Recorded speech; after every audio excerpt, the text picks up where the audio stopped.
I'm sorry. किस बात के लिए? मुझे तुमसे गाड़ी में इतना रूड नहीं होना चाहिए था, ऐसे बात नहीं करनी चाहिए थी, उसके लिए I'm really sorry. नहीं, कोई बात नहीं, मुझे महसूस नहीं हुआ। आरिफ, अगर आप बुरा ना माने तो एक बात कहूँ। Stop. मैंने उस शख्स को Anaya, for God's sake, stop it. तुम तो पीछे ही पड़ गई हो उसके यार। अभी भी मैं अपनी और तुम्हारी बात करने के लिए यहाँ बैठा हूँ, तुमों के छोड़ो सर। तैयारी कैसी चली एग्जाम की? अच्छी जा रही है। कब है पेपर? After a week. पास पेपर से भी हेल्प लेना, बहुत फायदा होता है। आपने मुझे दिए थे, मैं एक बार उन पर भी नजर डाल लूं। फरीकैन में सुलह पा जाने के सबब मुअज़्ज़िज़ अदालत मुजरिम अहमर वल्द-ज़ियाउद्दीन को बाइज्जत बरी करती है। सर मकतूल के वारिसीन ने आपको माफ कर दिया। क्या बताएंगे कितना पैसा देना पड़ा? ऐसा कुछ भी नहीं है, आपको गलतफहमी हुई है, कोई पैसे नहीं दिए। सर ऐसे कैसे मुमकिन है? क्या कोई और डील हुई है? कैसी बातें कर रहे हैं? कोई डील वील नहीं हुई है। सर आपको बताना पड़ेगा सर, लोग जानना चाहते हैं। सर बहुत सेंसिटिव केस है, आप लोगों ने खुद निकाह करवाया और फिर उसको कत्ल करा दिया। सर देखिए, लोग माफी की वजह जानना चाहते हैं सर।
भाई इनकी बातों पे ध्यान मत दीजिएगा। इन चैनल्स को तो अपना पेट भरने के लिए मिर्च मसाला चाहिए ही होता है। शराइत, भला कोई शराइत हो सकती है क्या? प्लीज आप सब कुछ भुला के आगे की तरफ देखें।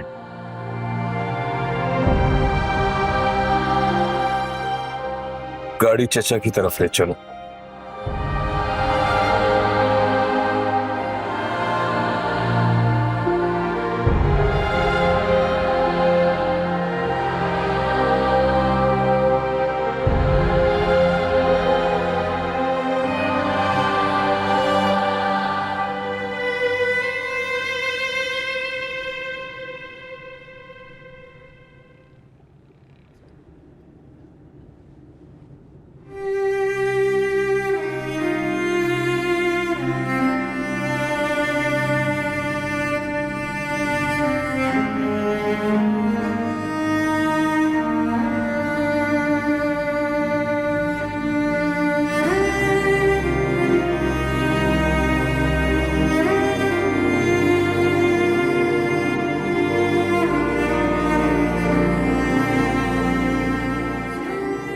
कैसी हैं आप?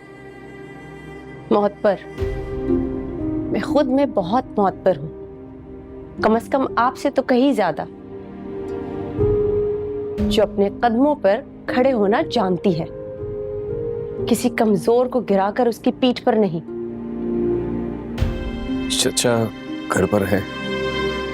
हैं, लेकिन मैं नहीं चाहती कि वो किसी ऐसे शख्स को देखें जिसके हाथ उनके इकलौते बेटे के खून से भरे हो। आपको रिहाई मिल गई?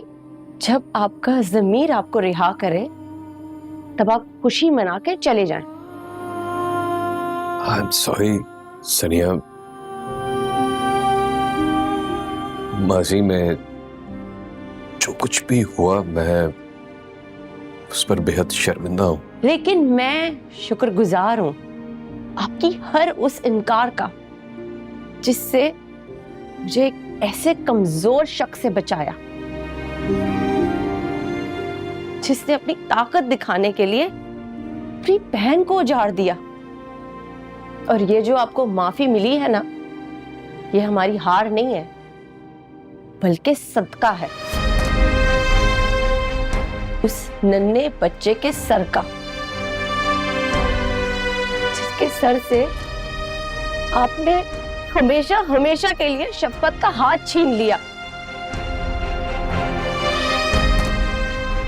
मजीद अगर आप कुछ और सुनना नहीं चाहते ना, प्लीज यहां से चली जाए।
ये क्या कर रहे हो? उठो। ये क्या कर रहे हो? हाँ, ये तुम नीचे क्यों बैठ गए? उठो, उठो। काश मैं जमीन पे बैठने की बजाय इसके अंदर दफन हो जाता। अल्लाह न करे ऐसी बुरी बातें मुंह से मत निकालो बेटा। मुझ में हिम्मत नहीं है अम्मी इस जमीन पर चलने की, लोगों का सामना कर दिया। अम्मी आपने क्या कर दिया? आपने हमें क्यों नहीं समझाया, क्यों नहीं रोका आपने हमें? हाँ भाई, क्या हो गया आपको? अगर जुर्म हो भी गया था तो सजा तो भुगत ली ना हमने।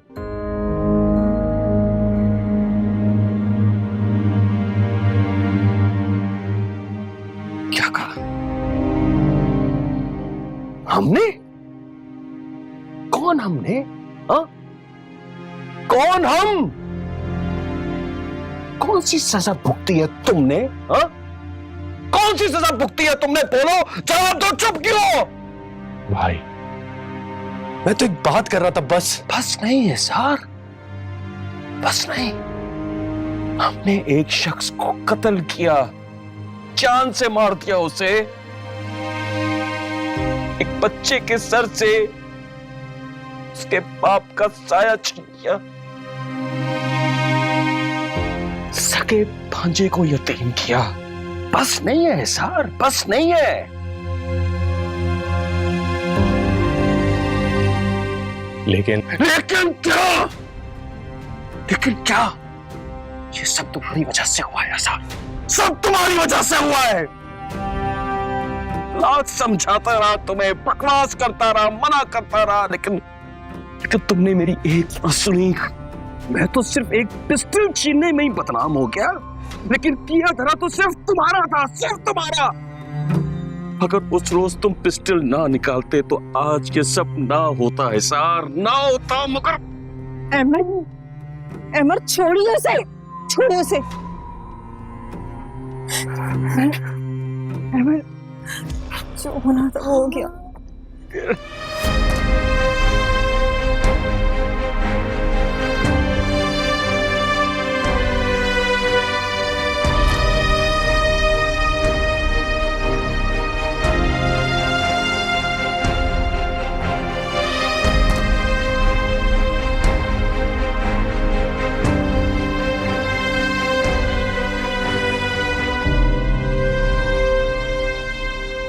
उस्मान बता रहे थे कि अहमद घर आ गया। सानिया ने उन्हें माफ करके बड़ेपन का मुजाहरा किया। ऐसे ही बड़ेपन से खानदान और रिश्ते बच जाते हैं, वरना सिर्फ पछतावा रह जाता है। नाया, तुम अमर भाई से मिलोगी? नहीं आरिफ, मुझ में मुनाफकत नहीं है, और वैसे भी जहाँ जाकर मुझे खुशी महसूस ना हो वहाँ जाके मैं प्रिटेंड नहीं कर सकती। मैं खुद को बहुत बेबस महसूस कर रही हूँ आरिफ। देखो नाया, जो तुम्हारा हक है वो तुम्हें मिलेगा, वो तुमसे कोई नहीं छीन सकता, और मैं तुम्हें कभी बेबस होने नहीं दूंगा। ये मेरा वादा है तुमसे। मैं चाहता हूं कि तुम एग्जाम्स खत्म होते ही मेरा ही ऑफिस ज्वाइन कर लो। मैं तुम्हें एक सक्सेसफुल इंडिपेंडेंट औरत के तौर पे देखना चाहता हूँ। अब अगर आप वाकई ऐसा चाहते हैं तो एक काम में मेरा साथ देंगे? बेटा, शौहर का साथ पूछकर नहीं, हक से मांगा जाता है। मेरे बाबा की काफ़ी प्रॉपर्टी है जिस पे मेरा हक भी है, मुझे वो चाहिए। अगर इतनी मलकियत है तो मेरा बच्चा खाली हाथ क्यों रहे? देखो नाया, अगर तुम ये इस वजह से मांगना चाहती हो कि ये तुम्हारा हक है तो फिर तो ठीक है, लेकिन अगर तुम ये सोच रही हो कि सिकंदर गैर महफूज है तो ऐसा बिल्कुल नहीं है। सिकंदर को सिर्फ मैं अपना बेटा कहता नहीं हूं, मानता भी हूं, और एक दिन मैं ये बात साबित भी कर दूंगा।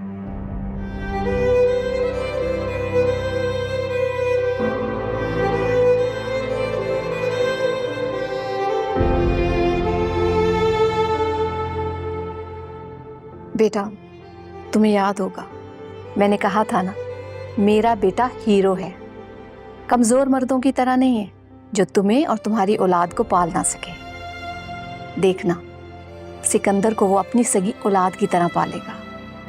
ये मेरी बात याद रखना। जी।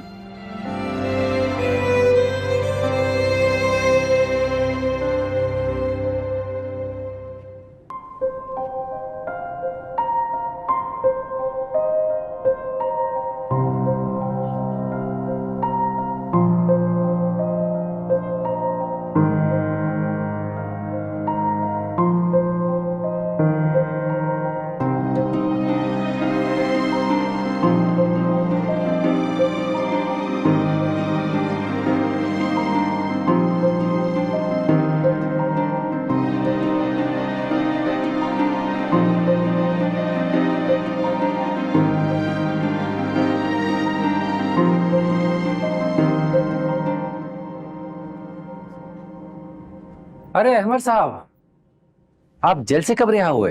भाई हिसार ने बताया ही नहीं। इसी हफ्ते। आप सुनाएं, आप ठीक है? अल्हम्दुलिल्लाह, मैं बिल्कुल खैरियत से हूँ, और उसकी एक वजह है। मैं बहुत सुकून से रहने वाला इंसान हूँ। मैं बिला वजह किसी के मामले में टांग नहीं अड़ाता। सामने वाले का कुछ बिगड़े ना बिगड़े, आपकी खामखा में बदनामी हो जाती है। एनीवेज, वो आपकी हमशीरा का क्या बना? मीडिया वालों ने काफी उछाला है इस मामले को। मेरा ख्याल है कि आप इस वक्त अपने किसी जरूरी काम से जा रहे थे, तो मेरी भी एक इंपॉर्टेंट मीटिंग है।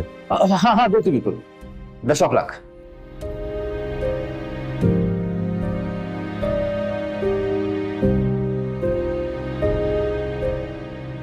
लोगों की बातों को छोड़ दें, इनका तो काम ही यही है, दफा करें। क्या दफा करूं एहसान?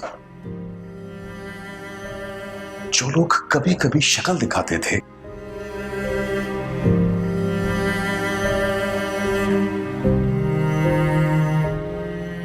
अब ऐसे मिलने आ रहे हैं जैसे उनकी जिंदगी का असल मकसद मेरी रिहाई से ही जुड़ा हुआ है।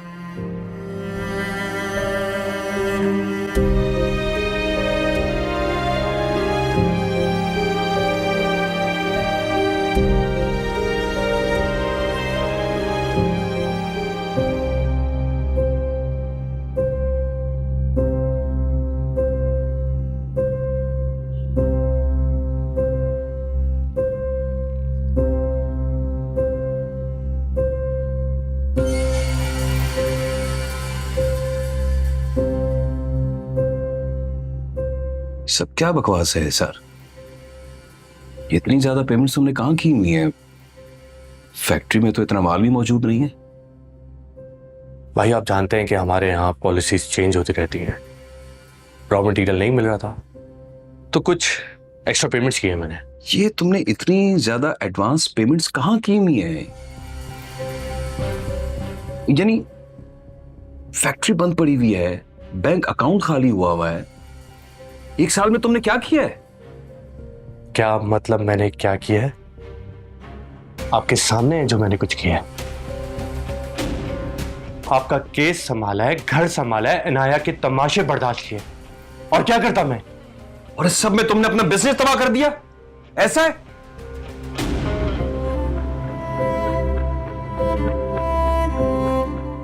कल अपने तमाम वर्कर्स की मीटिंग रखो।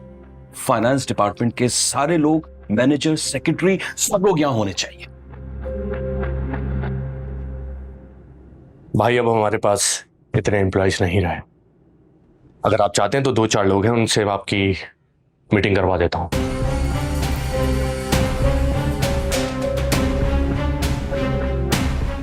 क्या कर? 2-4 लोग? भाई आपने महंगाई देखी, हमारे एम्प्लॉयज की डिमांड्स बढ़ती जा रही थी और मैं क्या करता। और वैसे ही आप जानते हैं मुझसे ये काम शाम नहीं होते, उसके बावजूद मैंने सब कुछ अकेले संभाला। हाँ, तुमसे कत्ल होता था जो तुमने भय मजमे में कर दिया। तो आपको लगता है कि मैं भी गलत था? हाँ, तुम गलत थे, तुमने गलत किया है सर। तुम्हारे गुस्से की वजह से मामला इतना बिगड़ा। जासिम का खून हमें कहीं सड़क पर ना ले आए सर। तुम अच्छी तरह जानते हो कि बैंक से मैंने कितना कर्जा लिया हुआ है। ये कर्जा मैं कैसे अदा करूंगा? ये सब कैसे ठीक होगा? बोलो। हाँ,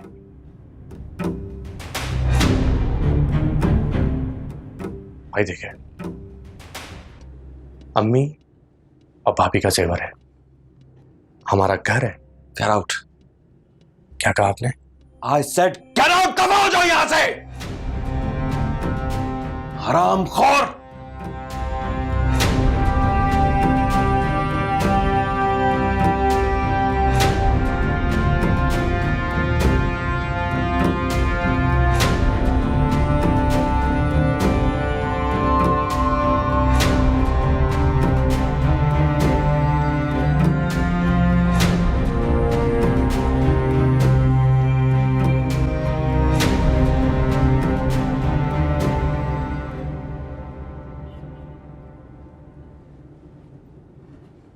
ये यहाँ रखते हैं।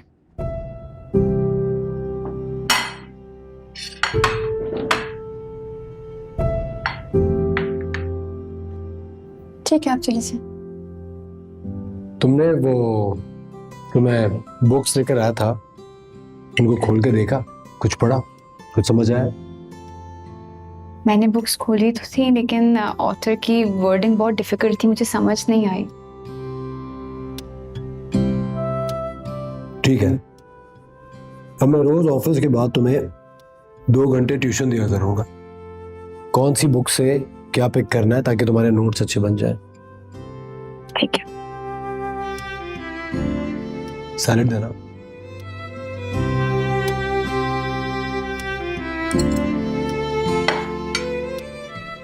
बाबा और अम्मी नजर नहीं आ रहे, कहाँ है? खाना खा लिया? खाना तो उन्होंने खा लिया, मेरे ख्याल से दवाई ले रहे होंगे। आपने बीफ नहीं लिया? मैंने स्पेशली बीफ बनाया आपके लिए। तुम्हें याद है कि मुझे बीफ पसंद है? मुझे बहुत अच्छे से याद है, अहमद भाई की शादी पे जब बीफ नहीं था तो आपने खाना नहीं खाया और फिर late night beef steaks order किए, फिर खाना खाया। हैरत है, मुझे तो लगता था कि वक्त बातें भुला देता है, लेकिन तुम्हें तो सब कुछ याद है। लेकिन जिन लोगों की रिस्पेक्ट और अहमियत दिल में हो, उनकी बातें भुलाई नहीं जाती, धुंधली जरूर हो सकती हैं।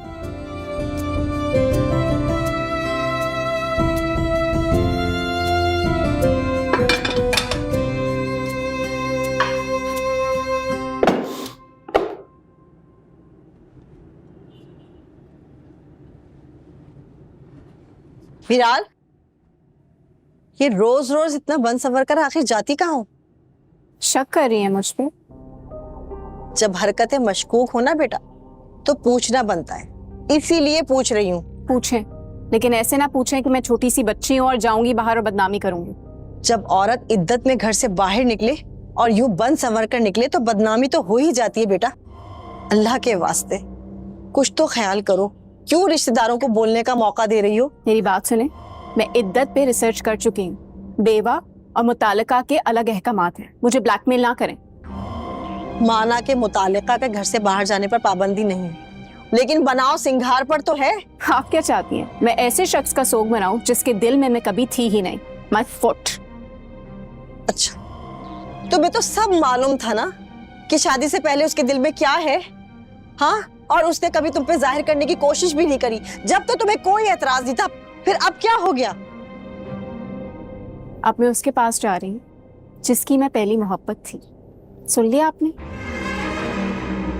मेरी प्यारी अम्मी, आप ऐसे परेशान क्यों हो रही हैं? अयाज के पास जा रही हूँ पार्टनरशिप के सिलसिले में। हाँ, अगर उसने मुझे खुद से प्रपोज कर लिया तो सोचा जा सकता है। मिराल? क्या मिराल? आरिफ का रुख किस खुशी में लगाऊं? आपको पता नहीं है अयाज किस सोसाइटी में मूव हुआ है। आपको पता चलेगा ना, आपके होश उड़ जाएंगे। बस थोड़ी देर में आ रही हूँ। अच्छी लग रही हूँ ना? फिक्र ना करें।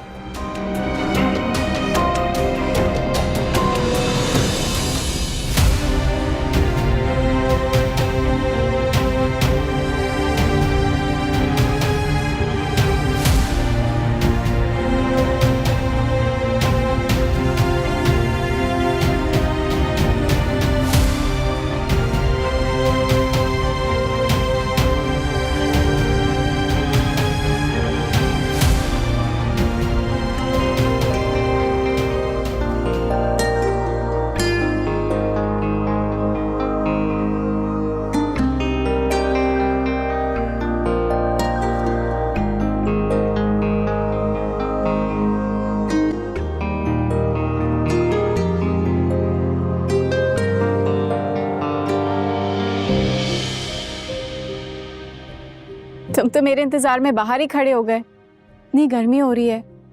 तुम्हारे इंतजार में तो मैं कई सालों से हूं। वो अलग बात है कि तुमने कभी मुझे देखा नहीं। शायद आओ बैठो।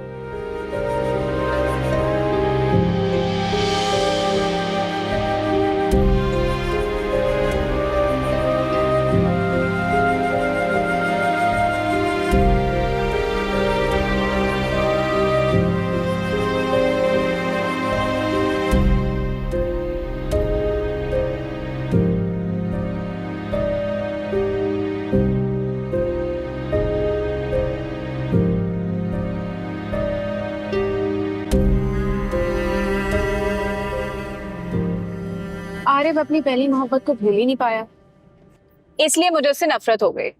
और उसके पास था ही क्या मुझे देने के लिए? पैसा। तो मुझे बहुत से लोग दे सकते हैं, है ना यास? ठीक कह रही है, मैं डालता हूँ। लेकिन पता है क्या, मर्द अपनी पहली मोहब्बत कभी नहीं भूलता, जैसे मैं तुम्हें नहीं भूला। और देखो ना, शायद इसीलिए कुदरत मुझे तुम्हारे करीब ला रही। वो तुम कह रहे थे ना कि तुम्हें अपने बिजनेस के लिए एक बिजनेस पार्टनर की तलाश है। बिजनेस के लिए भी और लाइफ पार्टनर के लिए। सिर्फ बिजनेस की बात करो। ठीक है, तो फिर बिजनेस की बात कर लेते हैं। लेकिन मुझे ये बात समझ में नहीं आ रही, बिजनेस स्टार्ट करने के लिए अच्छी खासी अमाउंट चाहिए होती है, तुम इन्वेस्ट कर सकती हो? क्यों? मैं एक अच्छी बिजनेस पार्टनर नहीं बन सकती क्या? नहीं, मेरा मतलब ये इन्वेस्टमेंट तुम कर लोगी? है, तभी बोल रही हूँ। लेकिन क्या? एक शर्त पे, और वो शर्त ये है कि सब कुछ लीगल तौर पे होगा। भरोसा तो मेरा तुमने मुझ पर पहले कभी नहीं किया, तो अब क्या करोगी?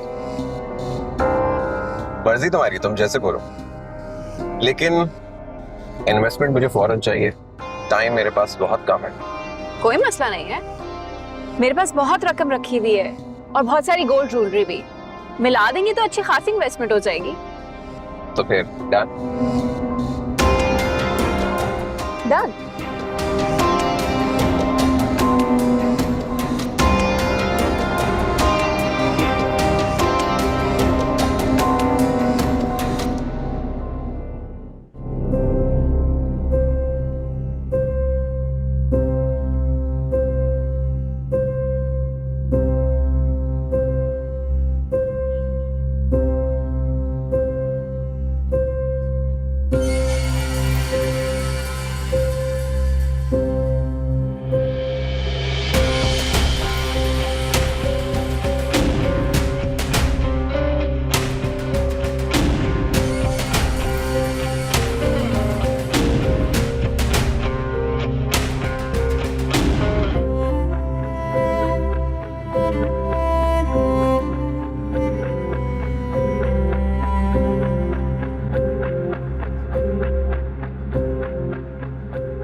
अहमद भाई, पुरानी बातें छेड़ने का कोई फायदा नहीं है।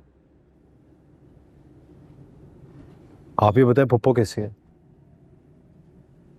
फुप्पो ठीक है, और मैं ऑफिस गया था तो वहां भी बहुत गड़बड़ चल रही है। आज मैं बैंक गया था तो बैंक में भी सब कुछ उलट पुलट है। एक बात पूछनी थी मुझे तुमसे आरिफ, है तो बहुत अजीब, लेकिन पूछिए। मीराल कहाँ है? देखो, मुझे गलत मत समझना,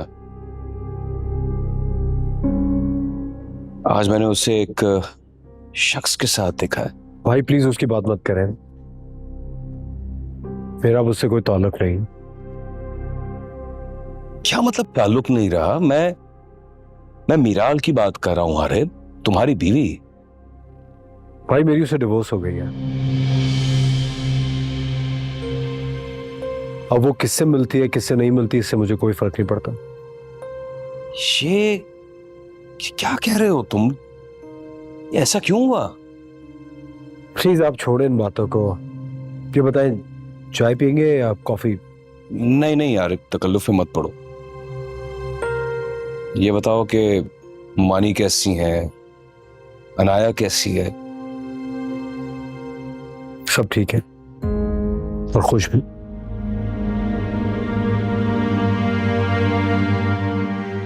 आंटी, हर माँ की ख्वाहिश होती है कि उसकी बेटी खुशबाश रहे, अपने अलहदा घर में रहे। क्या आप ये सब नहीं चाहती? घर बसाने की ख्वाहिश होती है, घर पर रिस्क लेने की ख्वाहिश किसी माँ की नहीं होती।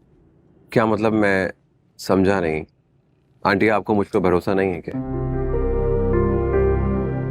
देखिए आंटी, मैं और मिराल एक दूसरे को कई सालों से जानते हैं। मैंने इसको पहले प्रपोज भी किया था। वो अलग बात है कि शायद उस वक्त मेरी किस्मत में नहीं था। अभी तो इसकी इद्दत भी पूरी नहीं हुई और तुम मुझसे नए नए सवाल करने लगे हो। लोग हैं, भरा पूरा खानदान है मेरा, मैं किस किस के सवालों का जवाब देती फिरूंगी? आंटी, लोगों को जवाब देने के लिए मैं हूं ना, इसीलिए तो मैं आपका बेटा बनना चाहता हूं। और देखें, जब मैं आपका बेटा बन जाऊंगा ना, किसी में इतनी मजाल तक नहीं होगी कि कोई भी आपसे एक लफ्ज तक कह सके। लेकिन रिश्ता और ताल्लुक जोड़ने का कोई तरीका होता है, ऐसे नहीं कि जब दिल चाहा मुंह उठाए चले आए, रिश्ता कर लिया और जब दिल चाहा खत्म कर लिया। मैंने आपको पहले भी समझाया था, मुतालिका और बेवा की इद्दत में बहुत फर्क होता है। और कौन से अभी बारात लेके खड़ा हो गया है, इन कामों में थोड़ा वक्त लगता है। ठीक है मिराल, तुम आंटी पे जबरदस्ती ना करो। आंटी की रजामंदी मेरे लिए बहुत मैटर करती। आंटी, आप वक्त लेना चाहती हैं, आप जरूर लें, जितना वक्त चाहिए आपको आप लें। और मिराल तो मेरे बिजनेस में पार्टनरशिप भी करना चाह रही है। तब तक मिराल मुझे समझ लेगी, मेरे बिजनेस को समझ लेगी, उस वक्त तक आपको भी मुझ पर भरोसा हो ही जाएगा। वो सब तो होता रहेगा। तुम अम्मी के हाथ के कबाब ट्राई करो, अम्मी के हाथ में बहुत जाएगा। रियली? फिर तो मैं जरूर खाऊंगा आंटी। वो क्या है ना कि मॉम की डेथ के बाद माँ के हाथ का तो जायका मैं भूल ही चुका हूं।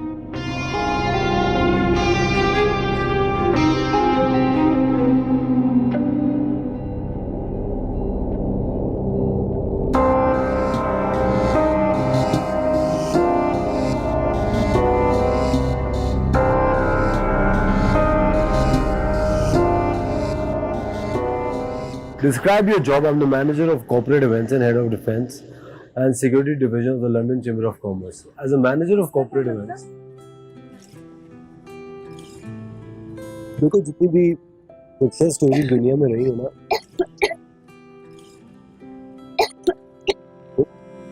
ये एक्सेप्ट लेना।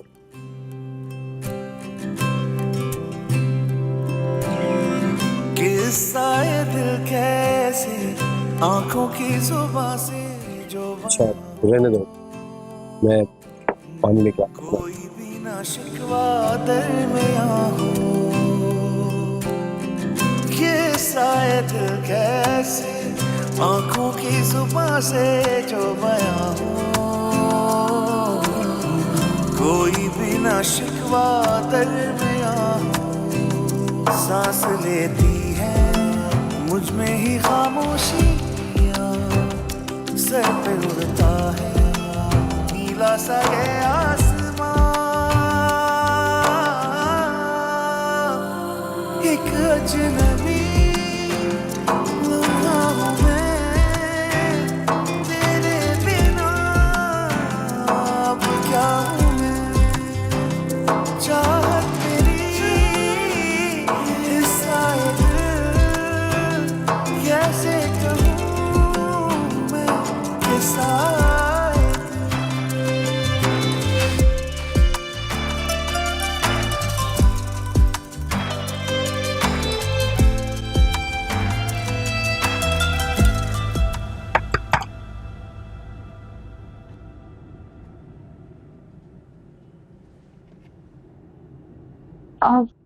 वो आई एम सॉरी, आपकी कॉल आ रही थी।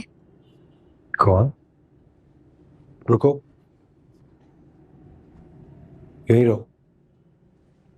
हेलो, कौन? क्या हो गया आरिफ? बेटा तुमने हमारे नंबर तक डिलीट कर दिए। जब आप लोगों से कोई रिश्ता ही नहीं रहा तो फिर नंबर अपने पास सेव रख के क्या करूंगा? ऐसे नहीं कहो, देखो तुम तो जानते हो मिराल हमेशा से नासमझ है, हर चमकती हुई चीज को सोना समझ लेती है। आंटी मैं क्या खिदमत कर सकता हूँ आपकी, ये बताएं। बेटा एक लड़का है अयाज, मिराल का क्लास फेलो था, मुझे समझ नहीं आ रही कि वो मिराल के पीछे क्यों पड़ा हुआ है। ऐसे कौन शादीशुदा लड़की के साथ इजहार मोहब्बत करता है, और मिराल वो भी पागल ही बनती जा रही है। इस सब में मैं कहाँ से आ गया? बेटा मैं ये चाहती हूँ कि तुम उस लड़के के बारे में कुछ मालूमात करो, वो कहाँ रहता है, कैसा है, किस कमाश का है। वो खुद को बहुत बड़ा बिजनेसमैन बताता है। सॉरी आंटी, मैं ऐसा कुछ नहीं करूंगा। पहली बात तो ये कि अब मेरा मिराल पे कोई हक नहीं है, और दूसरी बात, आपकी बेटी कोई छोटी बच्ची नहीं है, वो ये बातें अच्छी तरह से समझती है। माना कि तुम्हारा मिराल के साथ झगड़ा है, लेकिन बेटा मेरी खातिर मेरा ये काम कर दो। उल्फत आंटी थी। हाँ, क्या कह रही थी? कुछ खास नहीं। आप बताना नहीं चाहते तो कोई बात नहीं। ऐसी कोई बात नहीं है नाया। एक इंसान अपनी मर्जी से अगर गड्ढे में गिरना चाह रहा हो तो बाकी कोई क्या कर सकता है। पता नहीं वो लड़का कौन है जिसने उसे फंसा लिया और वो उसके पीछे पागल हुई जा रही है। Anyway, खाना लगा दो, मुझे एक मीटिंग में भी जाना है।